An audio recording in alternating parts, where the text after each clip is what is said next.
দুয়ারে রিপোর্টারের সবশেষে শুশুনিয়া পাহাড়ের ছবিটা দেখাবো, কারণ ফের শুশুনিয়া পাহাড়ে আগুন।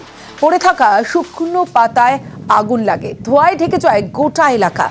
আগুন নেভাতে পাহাড়ে পৌঁছে যান বনকর্মীরা, সেই ছবি দেখাচ্ছি আপনাদের।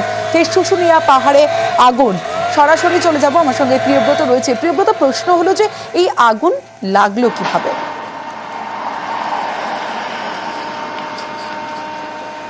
একেবারে এই প্রশ্নই কিন্তু বন দপ্তর এবং স্থানীয় মানুষজন সহ পর্যটকেরা করছেন যে এই আগুন কেন লাগলো, কিভাবে বা লাগলো। তুমি জানো যে এই শুশুনিয়া পাহাড় অন্যতম দ্রষ্টব্য শুধুমাত্র বাঁকুড়া জেলার নয়, রাজ্যের মানচিত্রের একটা পর্যটনের কেন্দ্রবিন্দু, এবং সেই শুশুনিয়া পাহাড়কে কিভাবে আরো সুন্দর করা যায়। কয়েক বছর আগেই আমরাই খবর করেছিলাম যে সিড বোমা দিয়ে কিভাবে রুক্ষ শুশুনিয়া জায়গায় সেখানে বৃক্ষরোপণ করা যায়, সেই ব্যবস্থা করছে বন দপ্তর।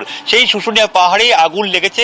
মূলত বন দপ্তরের যেটা অনুমান যে কেউ বা কারা, যারা পর্যটকরা এসছেন বা স্থানীয় মানুষ এই যে ধূমপান করেন, তার থেকেই মূলত আগুনের ছুঁয়েছে। এবং এই তুমি জানো যে একটা ফাগুন মাসে চলছে, সেই সময়তে যে ঝরা পাতার মৌসুম, এই ঝরা পাতার মৌসুমে আগুন খুব সহজেই ছড়িয়ে পড়ে। এবং এই শুশুনিয়া পাহাড়ের যে বনজ শিল্প রয়েছে, এর পাশাপাশি সরীসৃপ রয়েছে, পাখি পক্ষী রয়েছে, জীবজন্তু রয়েছে, তাদের মধ্যে একটা ব্যাপক প্রভাব পড়েছে। শুশুনিয়া পাহাড় জুড়ে পূর্ব অংশের কিছুটা অংশে কিন্তু আগুন ছড়িয়ে পড়েছে এবং তার পরবর্তীকালে ধোঁয়ায় ঢেকে যায় শুশুনিয়া পাহাড় এলাকায়। খবর যায় বন দপ্তরের লোকজন আসেন, কর্মীরাও আসেন, ব্লোয়ার দিয়ে কিছুটা চেষ্টা করা হয় আগুন নিয়ন্ত্রণে আনার। বন দপ্তর বলছে যে আগুন নিয়ন্ত্রণে এসছে। তুমি জানো গত কয়েক বছর আগে, 2 বছর আগেই এমন ঘটনা ঘটেছিল, এমন আগুন লেগেছিল যে 4 দিন সেই আগুন।